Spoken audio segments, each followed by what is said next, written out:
should be live. Okay. Alright, so we're gonna do the recap of the round number 12. There's 2 more rounds to go. Let's go and check out the games. The round was extremely bloody. We had 3 decisive games and 1 drawn game, which was still played out. So let's start with this one. Nepo makes a draw with Prague, which keeps Nepo half a point. He was half a point clear first, but now several people caught him.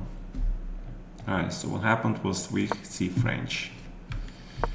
And actually there were a couple of French this round, incredibly enough. But compared to the game where we had Nakamura versus Alireza, right, there was knight f6 here.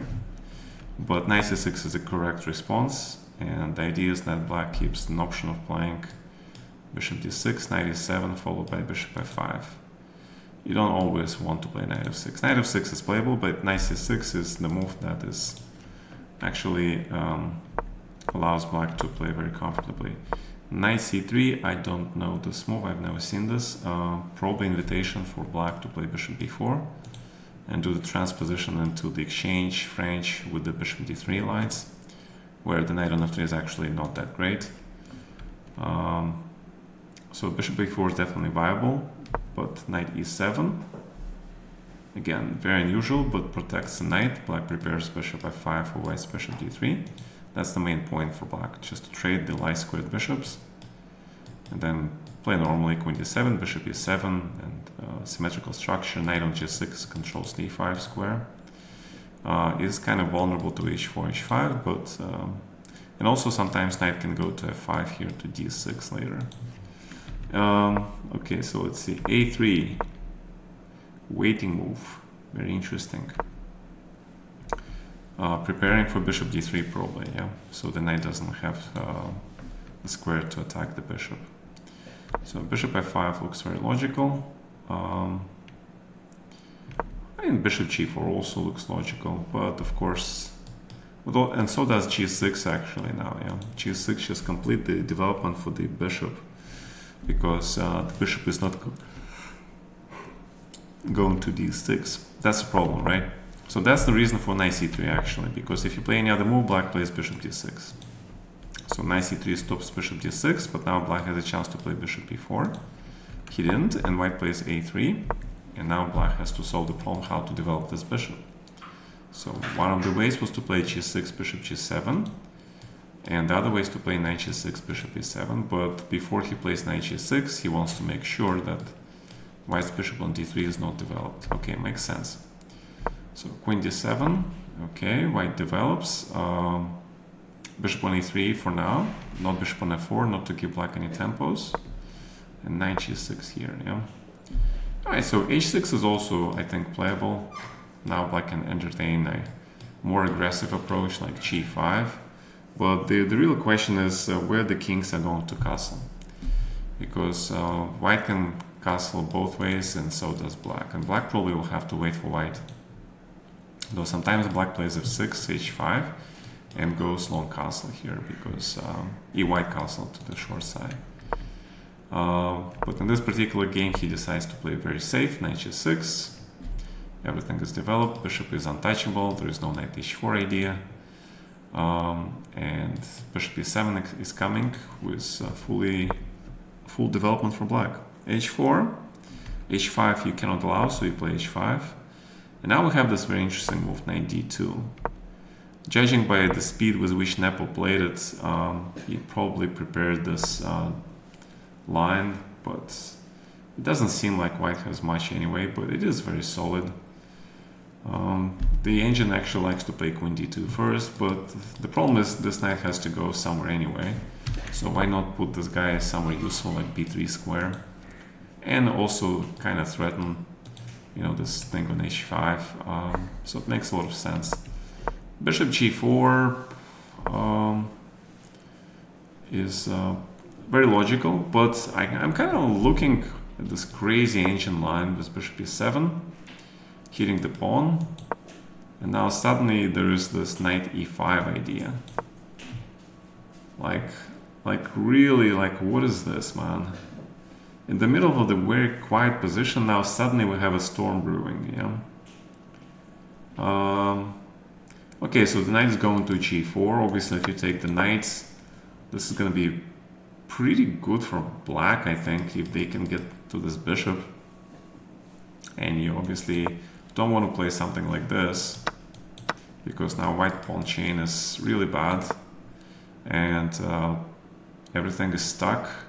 This pawn will be hit anyway, and f6, bishop f6 is the plan, or bishop c5, rook e8 is also, I think, is pretty viable.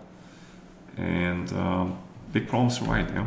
So, yeah, you don't want to do this, but you can probably play f3 here. Just deny the square, prepare the bishop to move. Although, after castling, knight can go to c4, yeah? This might be actually a problem for black. Or not, d5. Yeah, this is very tricky. You kind of need to analyze this. I'm pretty sure Nepo looked at something like this. He has to, yeah, he has to in his preparation. Knight a5 looks reasonable, and then you play b6. It's very hard to get to this guy. And black is planning to play bishop f6 here, try to attack this guy, which holds this pawn together. Still looks a little bit better for white, yeah? Okay, so I'm pretty sure Pragg saw something like this, but he decided, why would I need to do this, yeah? When he can just play bishop g4 and trade material. So the critical moment is here if white can take here and somehow make use of this pawn. And it's a big question, yeah? Like queen e2, black obviously castles. And now do you have time to play h5? Right now h5 is impossible because of the pin. So you must kind of prepare, but black is also threatening to take the pawn, yeah? You play g3 and black can actually play f5. Bad bishop versus good bishop. Black is completely fine here. So taking on g4 is not an option. f3 looks very interesting, but now this whole pawn, this whole square chain is now kind of weak. So I really don't like this for white. Although probably it is playable, but yeah, probably that's how it is possible to play this position, but I just don't see how white can play for a win this. There is not a single threat. Knight c5, you just take on d4. There is no g4, this pawn will be weak, yeah? This bishop is closed. This bishop is not doing anything. Black bishops, on the other hand, they're targeting stuff. The only problem is this knight on g6, but he takes away the square from this bishop, which is kind of important. These knights are like doing nothing except the protective function. So with a knight like this, white must castle here, obviously, yeah? And then bishop g5 trades something. It looks like very equalish position. So bishop g4, knight b3, normal, bishop b7, attack, protect, trade, castle, finish the development, and queen f5. I really like this move. Queen is here very, very strong. If you allow white queen to get to f3, potentially hit a lot of squares, pawns, targets, black queen on d7 will be left in an inferior location. Here the queen is untouchable by any minor pieces, and it exerts pressure, protects everything. A fantastic square for the queen. I really like. So knight a4 trying to provoke b6, I guess, but it doesn't really, it's not really a threat. And the only thing is, I don't think Pragg really had to play knight f8. Again, queen is here very strong, rook e8, if white plays knight c5, you just play a6. Protect against queen b5, and that's it. No threats. Maybe queen d3, maybe he was worried about this. But bishop d6, yeah, and then this knight goes to f5. Again, looks absolutely equal, a little bit better for black, I think, because the bishop difference is there, yeah, and the bishop g3 is the threat. So I don't really see why would he play knight f8 here, but yeah, it's not a bad idea. The piece knight was not doing anything, yeah. except taking the square. So maybe he wants to put this knight either on e6, a better version of g6 square, and also taking care of this square. So if knight c5. Yeah, so rook d3 is really weird. Does Nepo really want to play knight bc5 and rook d3? It looks like it, yeah, looks like it. And I like this move, queen g4, just queen trade. Yeah, capturing here improves black pawn structure, so you don't want to do that. So he plays queen d2, but now there is no threat really. b6 can be played, yep. And I don't know what he will want to do. Did he really want to play rook c3 here? And then queen can return. This knight is a problem. Queen here. Yep, knight b8, and that's it. Knight is trapped, yeah. So the rook on d3 is very, very strange. Very strange. Yeah, white pieces have to go back, and now black is a little bit better.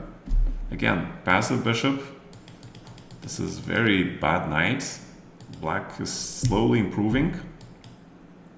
Potentially bishop and knight f5 is coming with the knight on e6. Even f5, f4 comes to mind. Or f6, g5, because again, black needs to start trading stuff, pawns, so you can get targets for the bishop. Yeah, white is actually worse. So Nepo understands that he is worse. He starts to trade. Queen e2, and I'm not sure if black really needed to trade this. He was probably concerned about queen getting access to those squares, but just king b7 looks okay, especially if this trade really favors black. Yeah, I think it really favors black. Takes some squares, and white needs to play f3, which weakens the pawn chain. Instead, Pragg just takes on e2, makes sure he is completely okay. Black is absolutely okay, and now knight goes to e7. Yeah, that was his idea, and Nepo utilizes this rook on the third rank.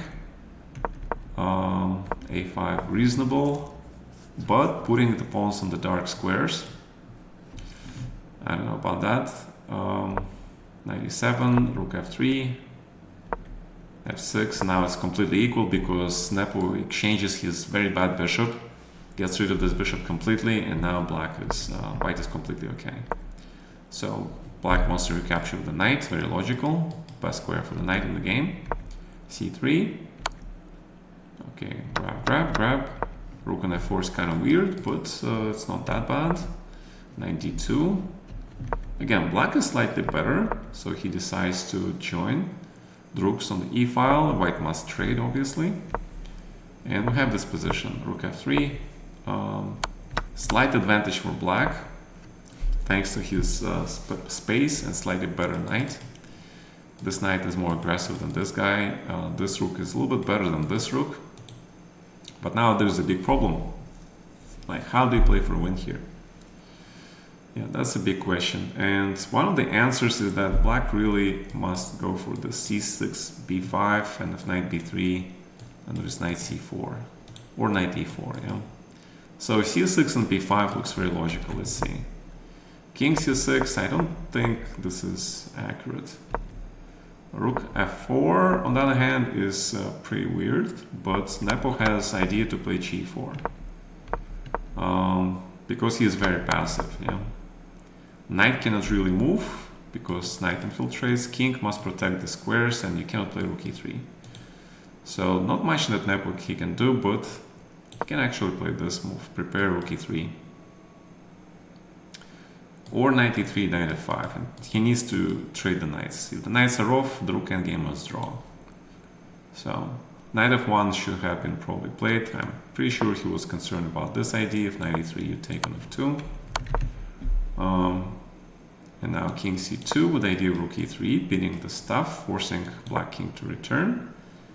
But now you can play knight e3, and the question is, what is this position?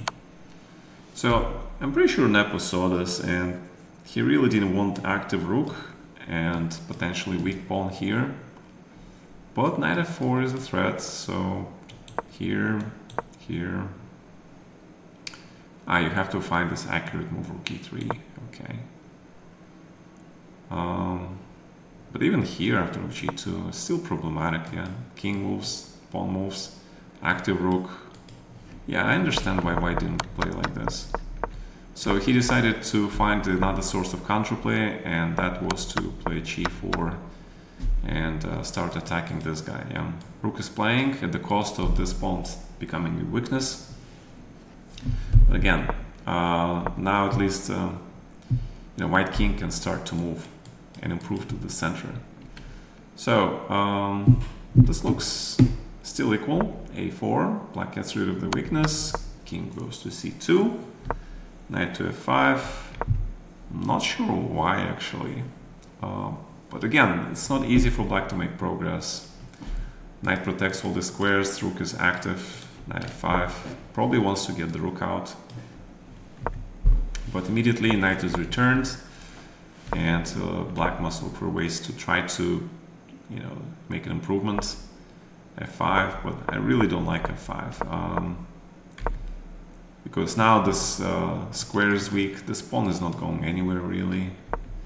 f4, I don't see it. And knight e4, okay. So yeah. Grab, looks logical, king c2, but this looks very dangerous for black and he must play c5.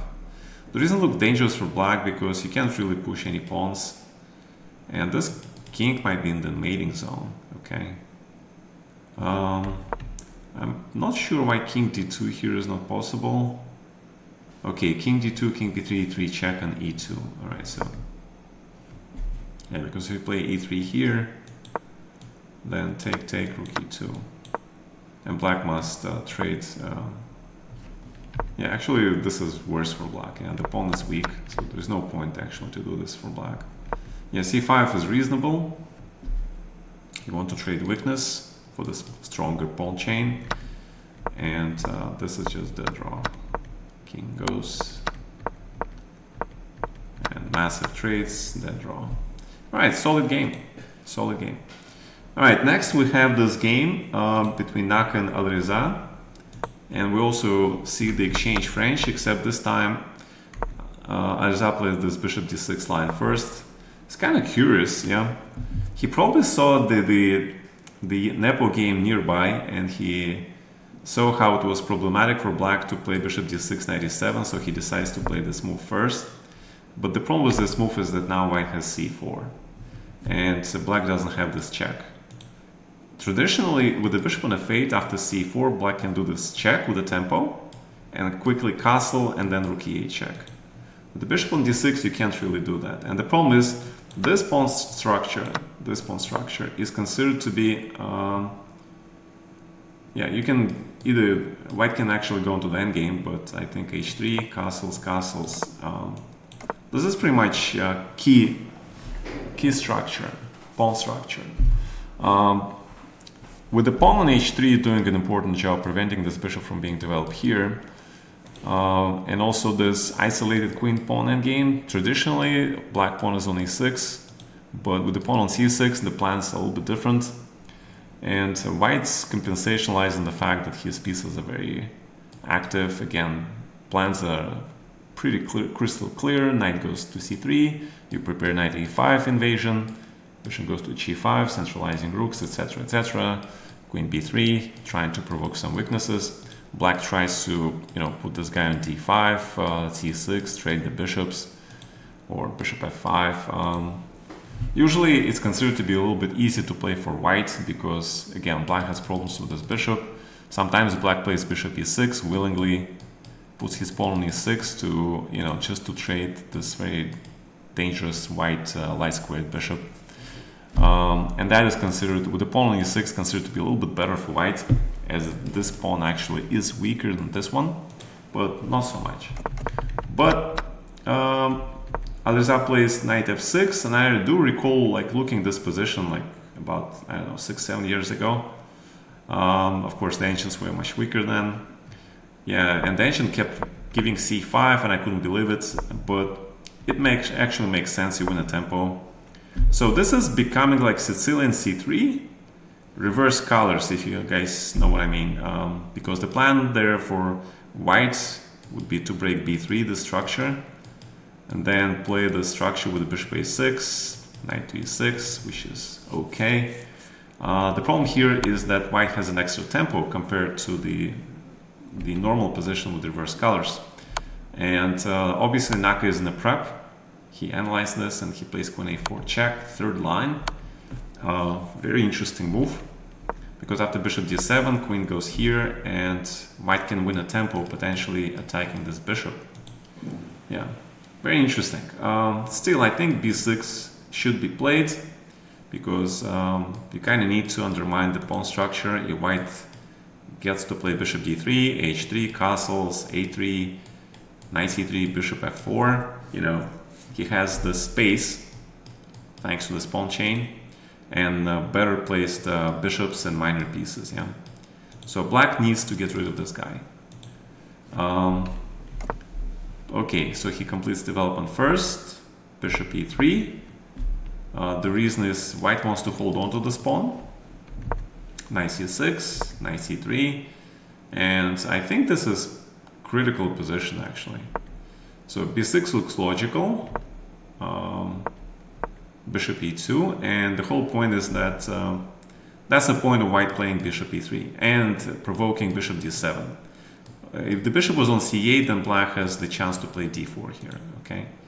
So I think this is the critical position here, and if black cannot prevent white's pieces coming to d4, then white is better. White is better because if he gets 3 pawns versus 2 here, start to roll these guys, castles, and then also hits this guy on d5. Yeah, yeah. Clearly, black is worse. So, so another thing here is that maybe instead of bishop d7 here, you know, just play c6 and play like Slav. Yeah, bishop g4, put the bishop here, knight goes to d7, pawns are connected. And white will need to move back his queen anyway, yeah? So that's another tempo for black. So I think c6 actually makes more sense. Bishop d7, yeah, you need to be precise here. If you want to play b6, he should have done so earlier, yeah?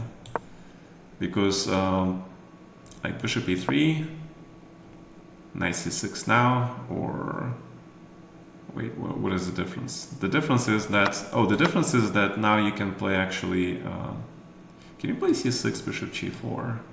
I put the knight on d7 now. Ah, okay, knight g4 is coming also. Yeah, this is a lot of theory here, which requires analysis.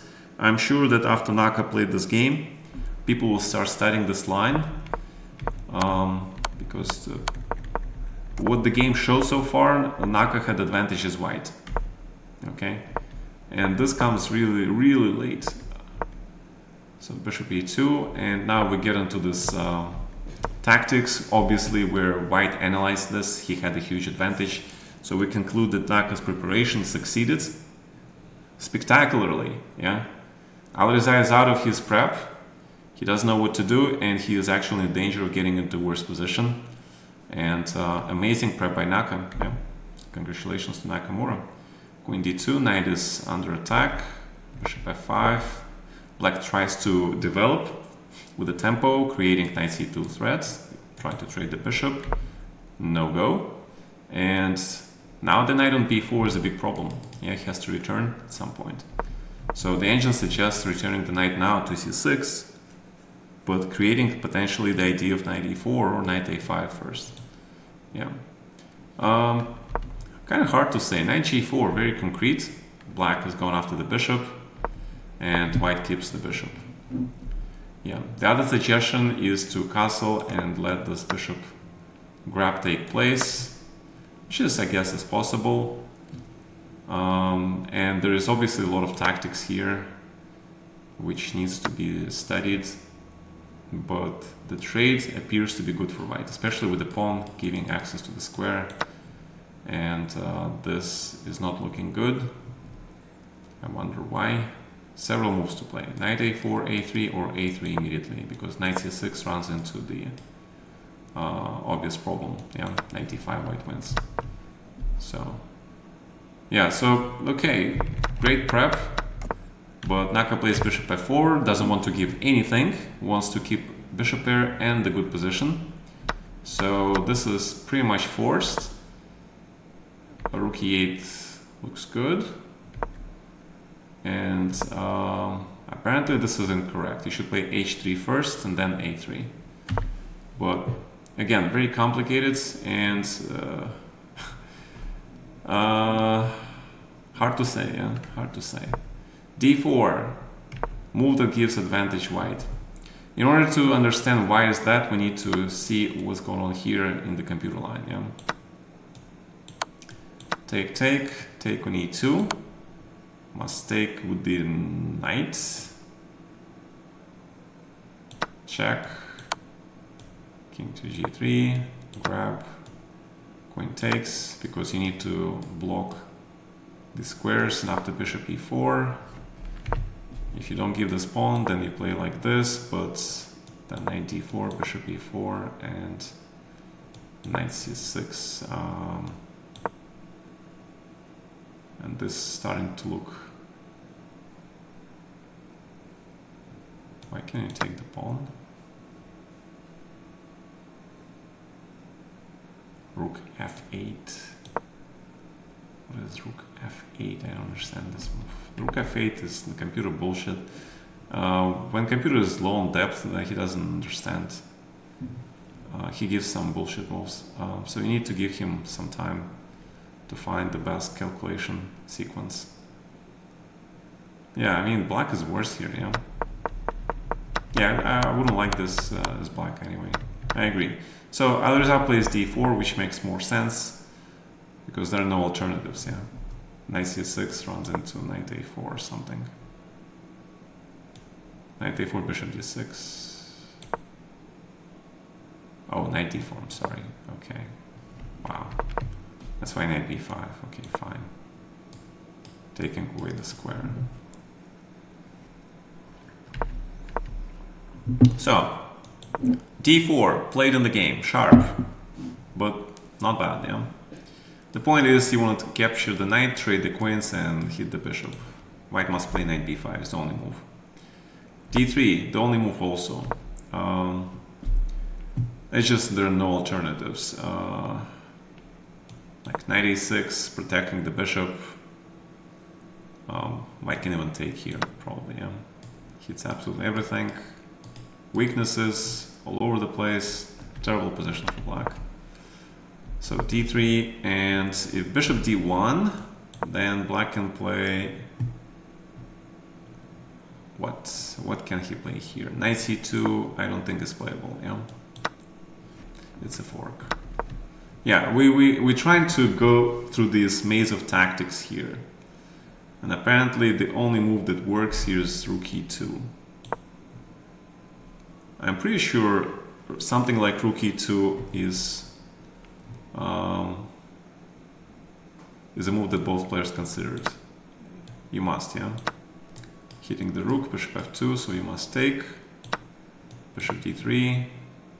Queen doesn't have any moves. Queen d2. And take here or take here. Yeah, which one is it? The problem, if you take on b5, Queen d8, rook d8, a b4, take on f1, take on c5, and then extra pawn for white in the endgame. So after all that huge mess, tactical mess, yeah, white ends up just with an extra pawn. All that for an extra pawn, yeah? Yeah, but why not, yeah? Why not? Why not? Knight c7, take. Bishop takes, knight d3.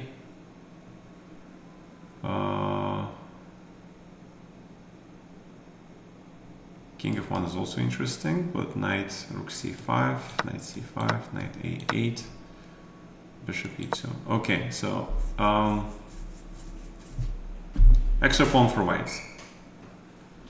Extra pawn for white, which is actually pretty serious here because we have knights on board as well. And it's a long grind. Whether black can make a draw or not is a big question. But okay, what did Alireza play here? d3. Oh, Naka just took on c5. Okay. Right. So, yeah, bishop d1 was very safe, but rook c5, Naka is confident in his tactical calculation abilities, but apparently it's not correct. And it will be actually very interesting to see why.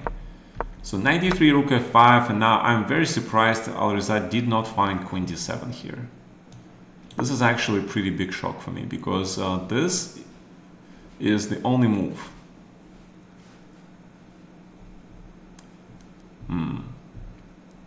Only move, but to do what? Yeah, to do rook g5, and you need to see this move. You need to see this quiet move, which is far from simple. Yeah, very far from simple. The idea is obviously you protect this knight. Yeah, if you take on e2, there is knight f4, so this rook is not going anywhere. But with the rook here on d8, black wants to take on e1 and put the rook on the first rank. Okay. If h3, that only helps black. So the pawn on f2 is actually hanging. So knight c7 is a must. And the big question is, can you play rook e4 here? Probably not, because rook d5 is already a threat. Okay, so you must take this knight. And the threat is to take on f3 and play e1.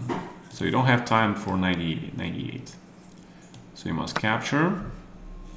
And now again, we have a question. Can the queen move to play rook d1?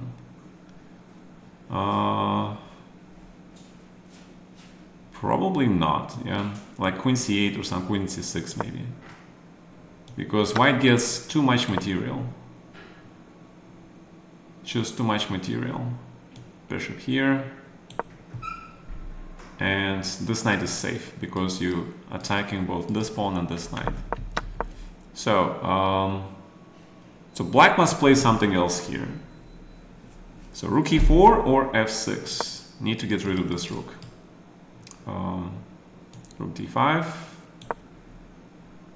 Queen here is the only move again. You need to protect the pawn.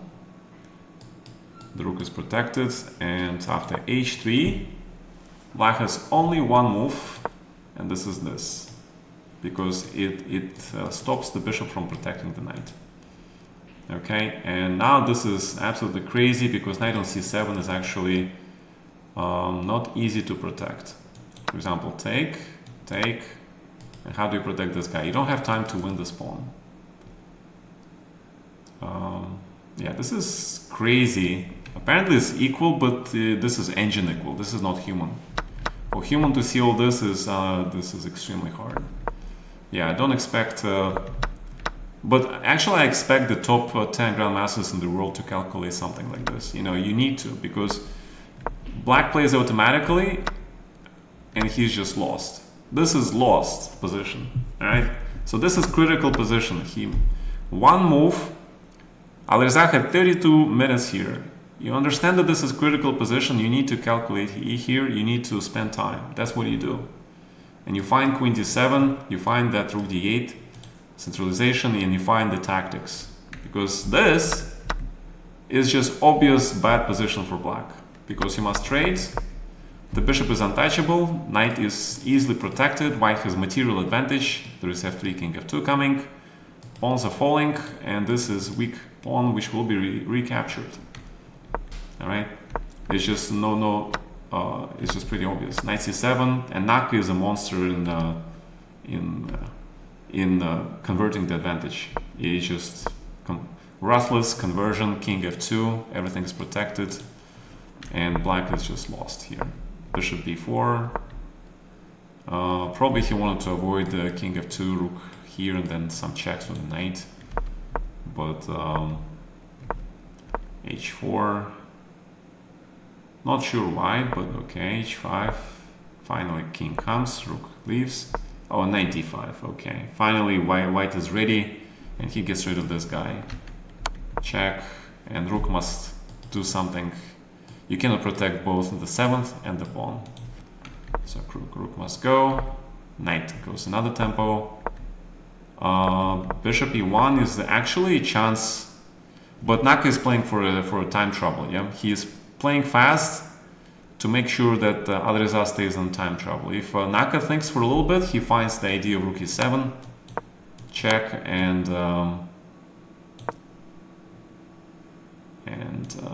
knight f5. Okay, knight d5. Threatening to win the rook. King moves. Knight here, knight b2. Okay, knight e1 back. Threatening to take, rook e5. And just grab the pawn. Alright, very complicated though. Oh, I agree. Yeah, you cannot see all this with 2 minutes. Naka has 15 minutes, he obviously sees this, but he doesn't care. He just wants to win this ASAP. And black almost makes a draw, yeah? Rook d1, correct. Actually, this is no longer winning for white. Knight f4 takes, king f2, and this is equal. My god. But Alireza has less than 1 minute to make 6 moves. My god, this is not easy, yeah?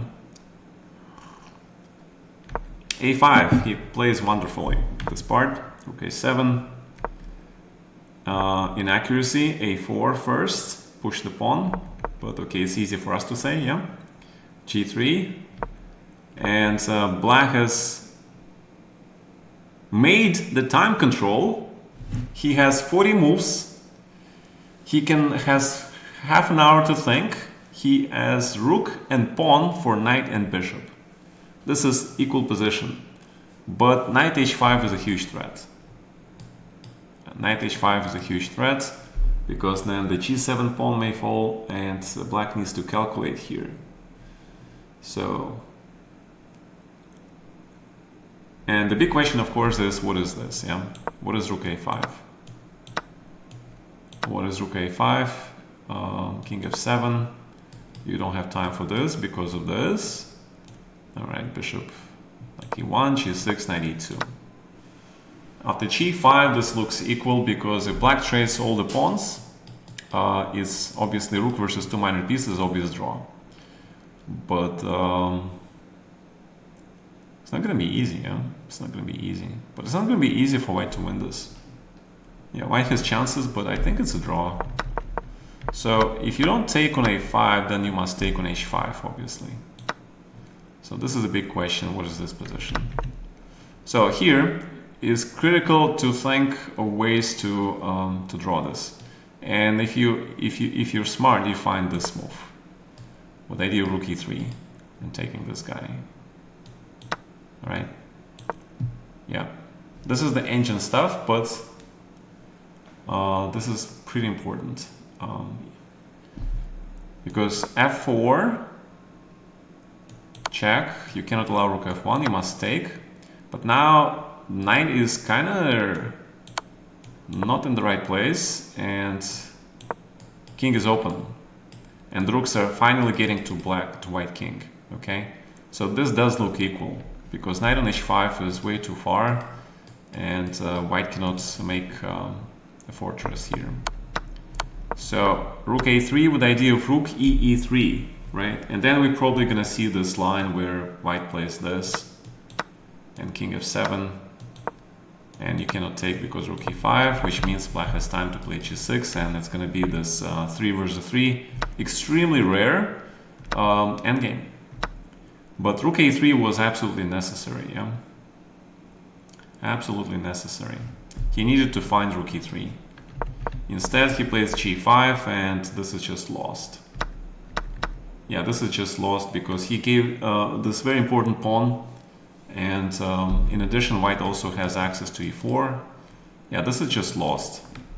He protects the a pawn, so he wants to push this guy, but there's a big problem whenever you move the rook.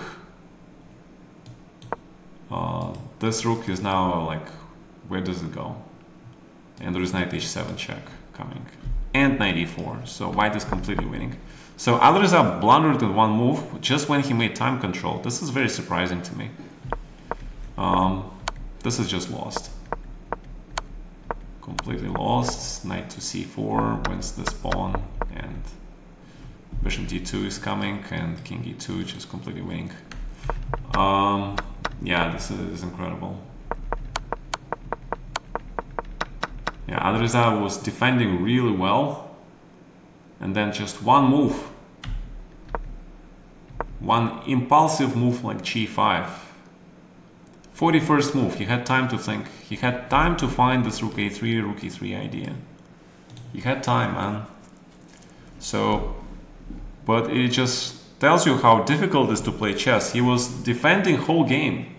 Starting from the opening, he was worse. I mean, Alireza was worse, and he was defending whole game. He was looking for, ways to equalize. He got into lost position. He made a mistake in calculation. And he went to huge time trouble where he played perfectly. And just when he made time control, and you make this stupendous mistake, man. Wow. That is a tragedy for the French player. But that's life, yeah? All right, next game. Gukesh wins with black versus Abasov. Something I thought was almost impossible, but Gukesh pulled it off with amazing prep by playing h6 and Nimzo.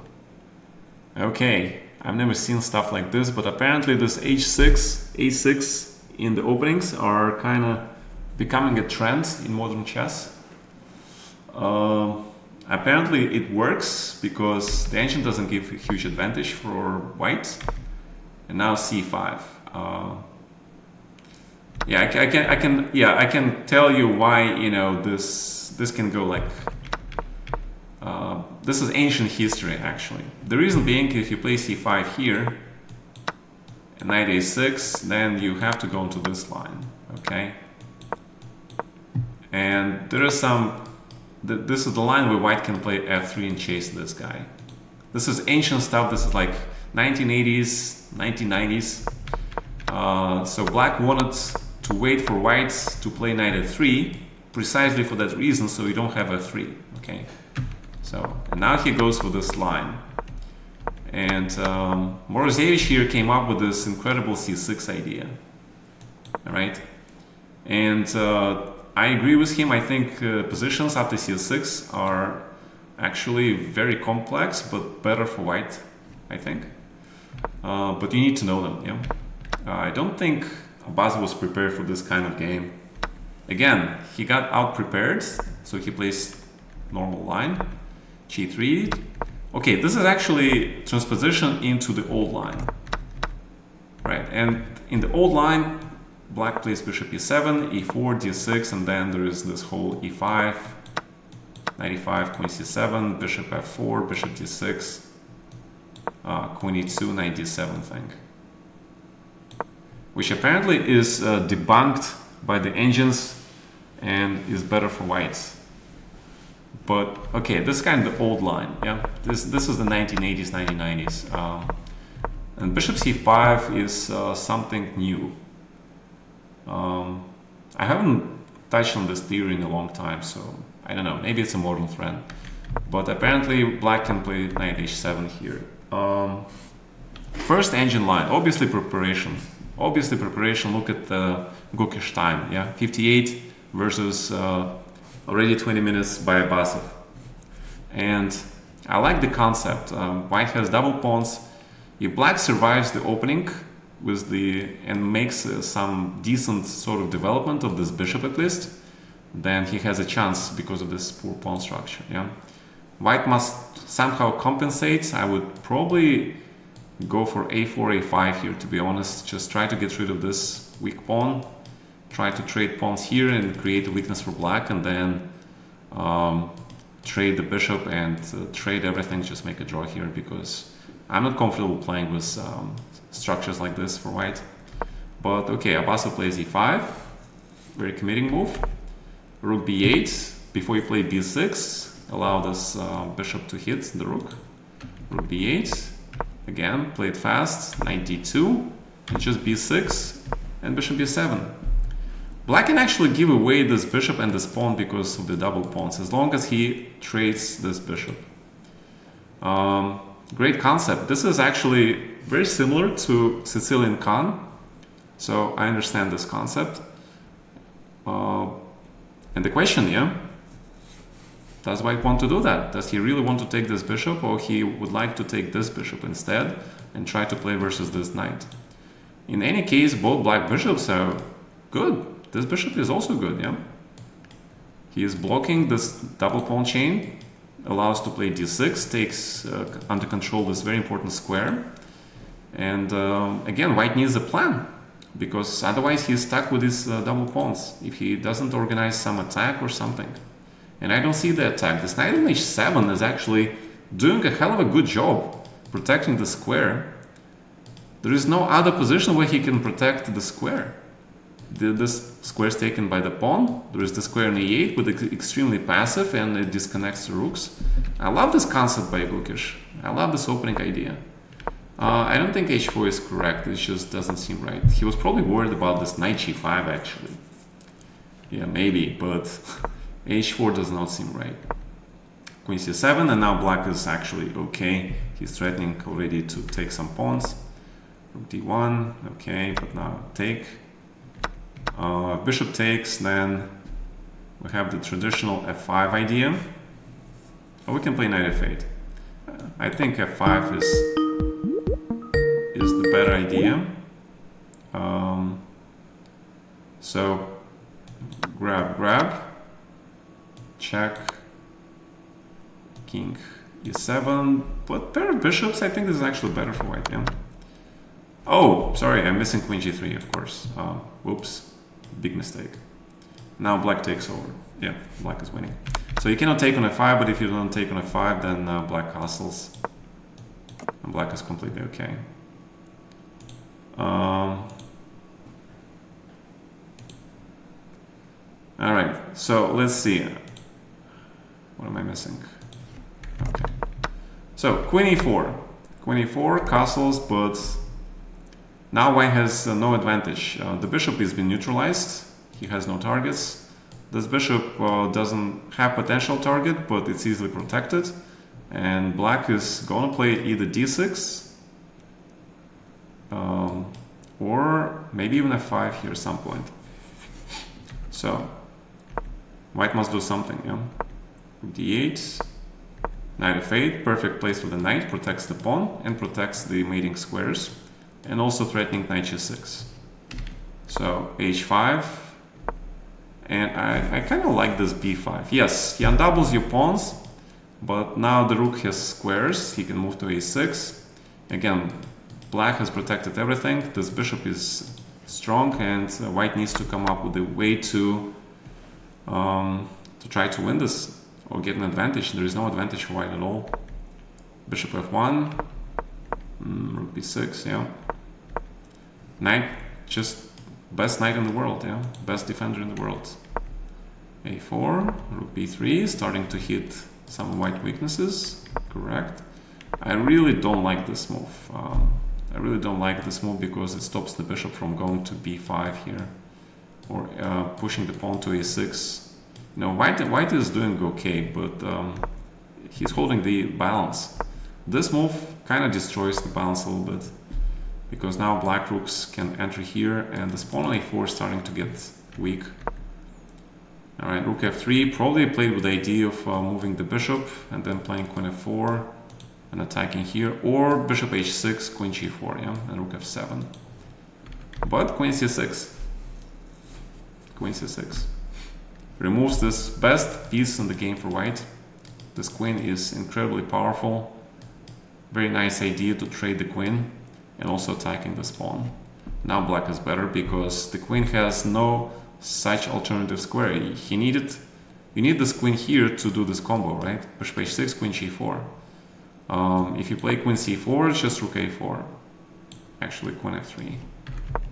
Yes. Yeah, so this rook f3 was Abasov idea, but doesn't work because of queen c6. And now you have to trade, and the endgame is definitely better for black. You operate here, you attack the pawns. All these entry squares I control. So white must be very careful here. Bishop g2. Doesn't seem correct, but okay. Rook a2. And now just protect, yeah. Wait, what was the problem here? Check an a5, a4, yeah. Okay, that's also possible. But I'm pretty sure he will want to play this, but then you take, rook b2, rook here. Take and 97. Okay, advantage black, yeah. Because you have this move. And you start pushing this guy. Yeah. So it's very similar to what happened in the game. Take, rook c8. Black's just playing very slowly. He wants to make sure that his pieces are all protected. I don't understand why rook a2 is not played. But okay, bishop c2, trying to block the pawn and attack this guy while keeping this rook here to prevent 97. Okay, that makes sense. And I really like g5. Yeah, perfect timing. Yeah, at this point I was watching this live and I thought g5 was strong. Yep, and it's played because this pawn trade is good for black. Knight is now active. And if you take on g6, yes, you get your pawn back, but this pawn is mega important and this bishop is so bad, man. It's absolutely horrible. And you cannot even capture on a3 because black will just pin you. So you need to bring your king, but there is no time. In the meantime, black will also attack a lot of stuff. Attack this pawn, play g5, get this king here. This rook is extremely passive and that kind of dooms white. Maybe he can defend this, but you know, this is better position to defend than that one. So king g2, white invites to trade the bishop, get into the opposite color bishop endgame, which is a draw, smart. Black protects, bishop a4, allows 97, knight starts jumping to d5, but once you play c4, these squares are now weak. Rook b8, yep, bishop b4, everything's protected. The rook is now going to d8, yeah, because the bishop took away the square. Yeah, fantastic play by Gukesh. I really like his endgame here. And white makes small mistakes. He should play now king g4, try to counterattack the weakness, but king e2, passive defense, and this, yeah, because rook c2 runs into rook a3. Bishop is trapped suddenly. So you must give up the pawn. But you cannot take it like easily because there's bishop d2, yeah? So black has to be smart about it. He has to play this move first, threatening rook e3, knight c3. And now black is winning because a4, untouchable pawn. Pawn gets to here. And the bishop must protect all these weaknesses. King cannot get to this guy unless you play king b1, a2. And then you need bishop c1. And black just needs to improve the king or infiltrate, and all these pawns will fall. Yeah. Bishop e1, king g4, king f5. Yeah. Repeat once, and then yeah, a2. It's just game is over. Yeah. Fantastic endgame performance by Gukesh. Very, very impressive. Deserved win. Again, utilized Abasov. I would say passive defensive skills, yeah. This is the perfect position where white cannot just play passively and make a draw, yeah. He needs to create some plan because you have pawn defects. So that was nice psychological thinking by Gukesh, nice choice of the opening. Okay, and we get to this final game by Vidit. And Caruana's win versus Vidit. Obviously, both grandmasters know the Italian really well, and the key moment was, I think, symmetrical position, right? Symmetrical position. Again, Fabiano knows this position inside out. He's been playing this position for at least 2 decades. Okay, for a decade. And I think bishop e6 is okay, it's playable, but yeah, c4. This is, I recall like one of his games where the ancient suggested queen e1 and taking this key square and then pushing this knight away. So Fabi really knows this position well. 97 is already an accuracy. It seems wise to go here and then you sort of go to the square, but black king gets now very weak, yeah? So you need to play knight f6, and you don't really care about this bishop g5, I think. Because if white trades off this bishop, then black bishop is very, very, very strong. And the attack here on the king is not really that dangerous, I think. Plus, you have this also bishop h3, which is kind of interesting. Take. Rook a3. Thanks to the c4, you have this new resources. However, after knight g4, this is a threat. And g5, yeah. Bishop h7. Tactics are not over. Check. f6. More tactics. But in the end, it should be very... Oh, okay, wait. Queen e7, yeah? Queen e7. King h6. And now you close this bishop. Okay. And apparently this is equal, which is kind of incredible to me. Rook h8. You're trying to get the rook to g8. And after this is a perpetual, yeah? Absolutely incredible. Oh, this is losing because of this check. Oh my god, okay. Right, okay. Yeah, I mean, this is just an idea of what complexities lie behind this simple looking position. So 97 is inaccuracy, okay? Yeah, this looks like a serious inaccuracy. I like bishop e3, trading over the attacking piece. So black is stuck with the weak pieces here, and rook e8 is a waste of time. Rook d8 is a waste of time. The idea is that if you play bishop f5, then rook d1 is a problem. So knight g6 probably is better, but it doesn't solve all black problems. The idea of knight g6 is you want to control the square of entry, and you want potentially to maybe move the piece to f4, or like in the Gukesh game, knight goes to f8. Protects the pawn, protects the bishop. I think that actually might be the best idea for black, to put this knight on f8 simply. Then get the rook out, put the bishop on c8. The knight on f8 has access to e6 square, where he will trade white's knight on c5 with d4. So that looks very reasonable. Yeah, knight g6 looks very, very reasonable. Rook d8 and h6 is definitely, again, knight g6, knight f8, yeah? I think that's the best way for black to defend this. And black just keeps the knight on e7, terrible knights. I don't know, I would consider playing king h8 maybe, with the idea of knight g8, but knight d4 is a threat, yeah? So no time. Apparently knight c8, this is not bad, but this is where things get very, very difficult for black, because I don't think Vidit analyzed this middle game well. He looked at it and he thought he can defend this, he can figure out during the live game, but nope, you cannot figure it out. 5e is obviously knows this position much better. g4, fantastic move. Yes, black gets the square, but the square is more important, and also this pressure is more important. So rook d7, queen gets out. I think queen d6, I think queen f6 actually makes more sense. You protect the king better, have access to some attacking ideas. Yeah, I definitely like queen f6 more. 95, then rook d2, yeah, queen d6 is very passive. I understand, like, because yesterday Vidit played a catastrophic game, so again he wanted to have something solid, but when you grasp the solid, you go too passive, yeah, and you cannot play too passively.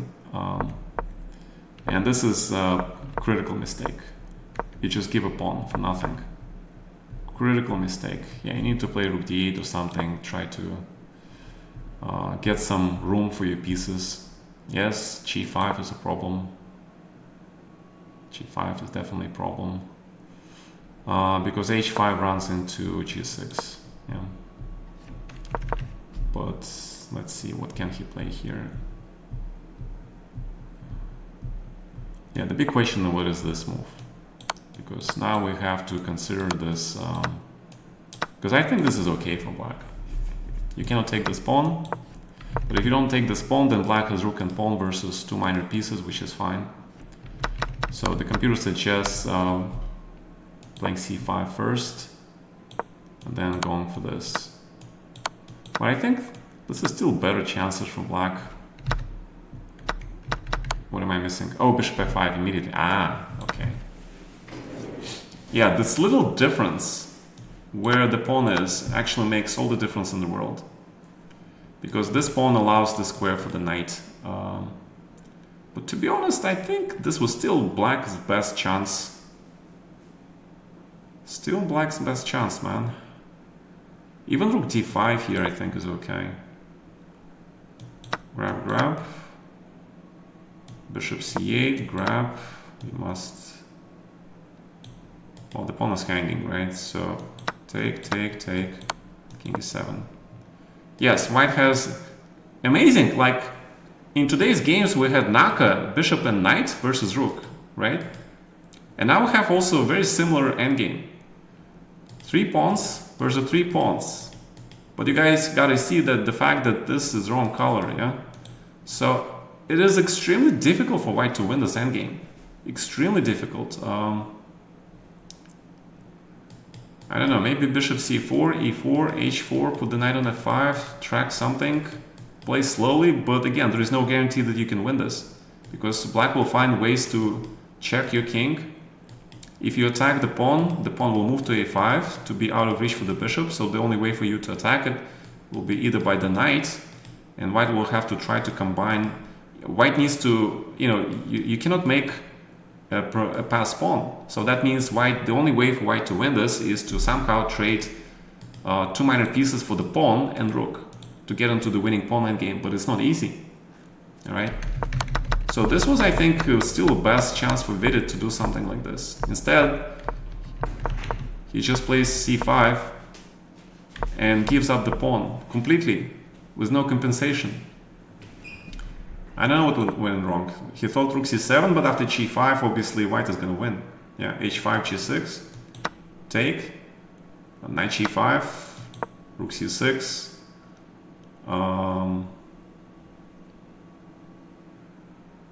Yeah, probably that's what he wanted. But white can just play like this. Even rook g5 here. Yeah. Just hit this guy. You win a pawn anyway. Bishop e4. Yeah, but still, don't give stuff. Because you give stuff and rook d5, very accurate. Rook c5, and now rook e7. White can move the queen. Because rook is not attacked with the queen, yeah. And now just extra pawn. Completely winning position for white. This is completely winning. And Fabio obviously converts it with great precision. Bishop f5. Just when I say that, yeah, things are happening. Yeah, okay. Bishop f5, rook f5, queen c4 runs into b5. This is correct. Rook e4 is not correct. Rook e8.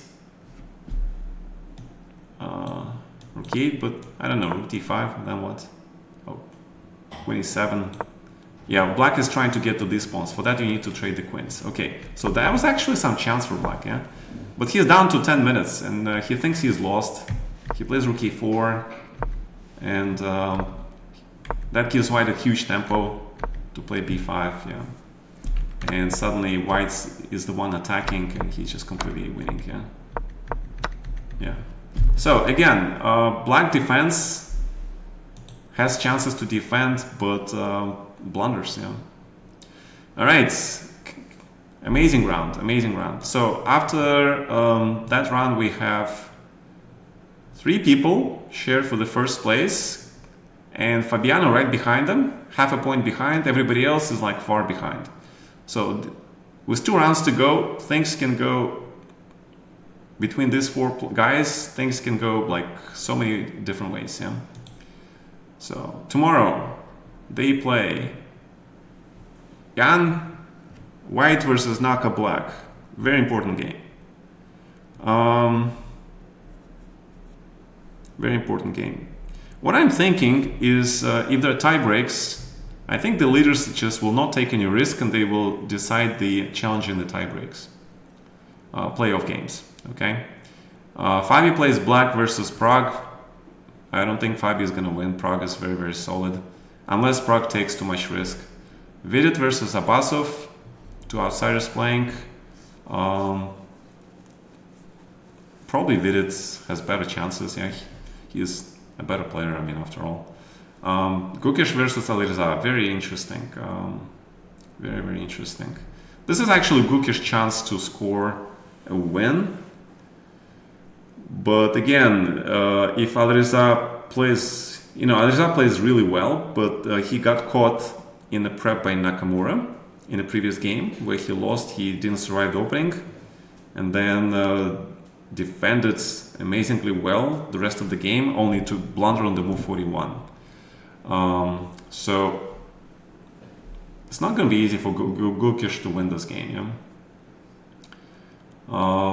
But somehow I don't feel it's going to be a draw. So it's either Gukesh wins or it's Alireza wins, I think.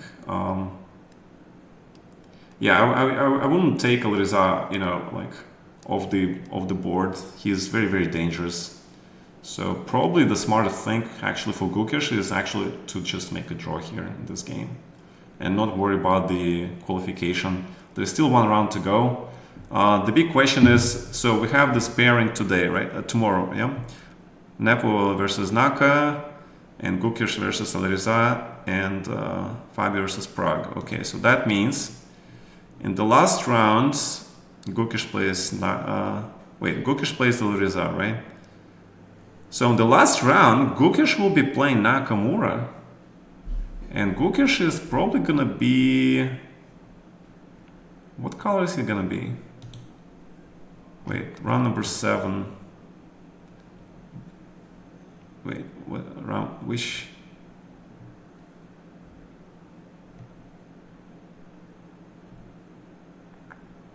Where's the Gukesh versus Nakamura game? Oh, okay, what am I missing? Round number 1, round number 2, 3. Okay. Oh yeah, Naka played black. Oh, okay, I see. All right. So that means that Gukesh will be playing black versus Nakamura in the last round game. In the last round game, Fabi will be playing.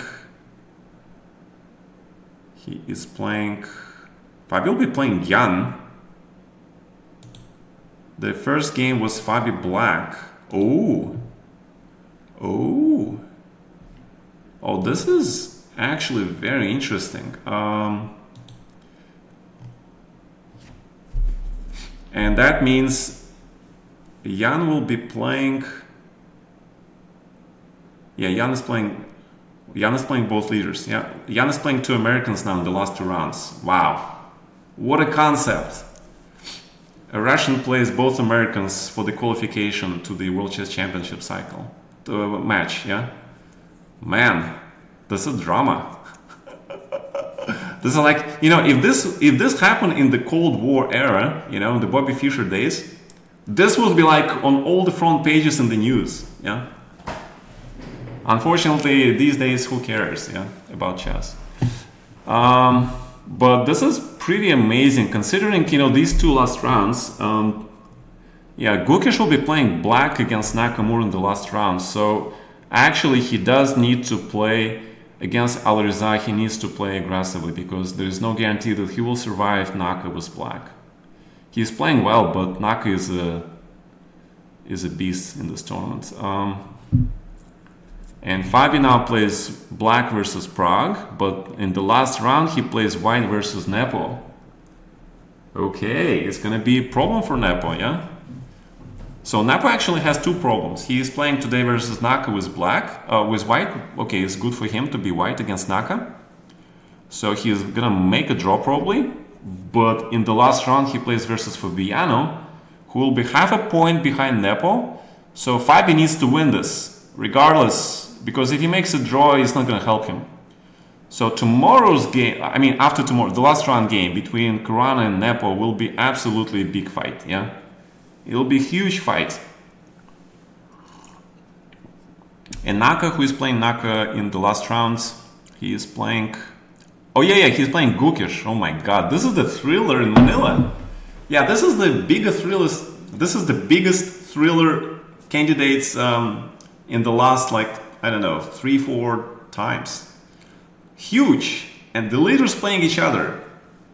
Amazing. All right, gentlemen, this was the recap. Tomorrow we're gonna watch these games. And again, I think this Naka versus Nepo game is a draw. Pragg versus Fabiano, I think, is also a draw. Vidit versus Abasov, maybe a draw, maybe Vidit wins. Gukesh versus Alireza is going to be a fight. This game is going to be a fight. Alireza has nothing to lose. Gukesh has everything to lose, but he has a chance to win also. What usually happens in such situations is that there's going to be a huge fight, but it will end up in a draw. It all depends whose nerves are better. Probably before the first time control, it will be absolutely clear. Yeah. So those are my predictions. After this round, we'll have a huge thriller of the last round. I'll probably do live commentating for that because that is like too big to miss. Yeah. All right. Hope you enjoyed the recap, and I'll see you guys tomorrow.